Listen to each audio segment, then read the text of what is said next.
నిస్సహాయ స్థితిలో ఉండి ఆత్మన్యూనతాభావంతో మరియు వరుస ఓటములతో బాధపడుతున్న వ్యక్తి తాను పూజిస్తున్న దేవుడు శక్తివంతుడు కాకపోవడం వల్లనే తనకు గెలుపు లేదా సుఖాలు రావడం లేదు అనుకొని కొత్త శక్తివంతమైన దేవుడి కోసం వెతకడం మొదలు పెడతాడు అని ఇంతకుముందు చేసిన వీడియోలో తెలుసుకున్నాం కదా.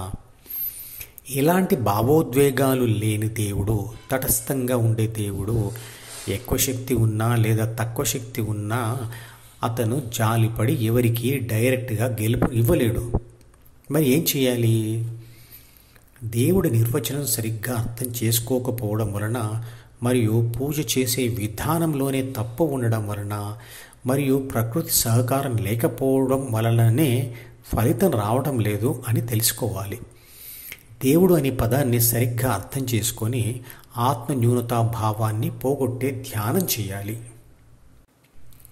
మతం మార్చుకుంటే సంతానం కలుగుతుందని చేసిన ప్రచారాన్ని నమ్మి మతం మార్చుకున్న నాకు తెలిసిన దంపతులకు సంతానం కలగలేదు, కానీ కొంతకాలానికి వారికి హిందువులు అంటే ద్వేషం మాత్రం కలిగింది. హిందూ మతం నుండి ఇంకో మతంలోకి మారితే తప్పేముంది? అంటే మతం మార్చుకుంటే కలిగే నష్టాలు చెప్తాను. 1.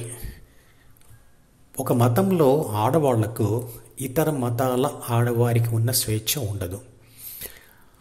ఆ మతంలో మారుతున్న శాస్త్ర విజ్ఞానంతో పాటుగా మత నియమాలు, విశ్వాసాలు మారువు. దానితో సామాజిక చైతన్యం ఉండదు. మత ప్రచారం మరియు మత విస్తరణవాదం దానికోసం హింసను, అబద్ధపు ప్రచారాలను ఉపయోగించడం జరుగుతుంది.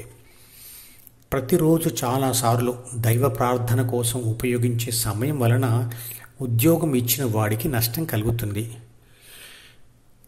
ఇప్పుడు చెప్పిన విషయాలన్నీ ఒక ఈ వీడియో డిస్క్రిప్షన్లో అటాచ్ చేసిన ఒక ఇంగ్లీష్ వీడియోలో చెప్పబడింది.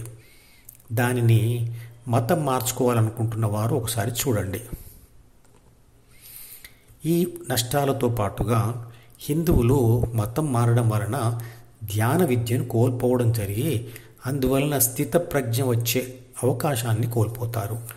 భగవద్గీత లాంటి అద్భుత గ్రంథాలు శాశ్వతంగా కనుమరుగు అవుతాయి. ధ్యానంలో దేవుడి రూపం యొక్క అవసరం నామరూప ధ్యానం మొదలుపెట్టిన కొంతకాలం వరకే ఉంటుంది. దేవుడి రూపం మనసులో ప్రతిష్ఠింపబడిన తర్వాత ఆ అవసరం ఉండదు. అంటే ధ్యానం ముగిసే సమయంలో నేనే దేవుడిని అని తెలిసిన తర్వాత ఆ అవసరం తీరిపోతుంది. భక్తురాలైన మీరాబాయి కృష్ణుడి రూపాన్ని తన మనసులో ప్రతిష్ఠింప చేసుకుంది.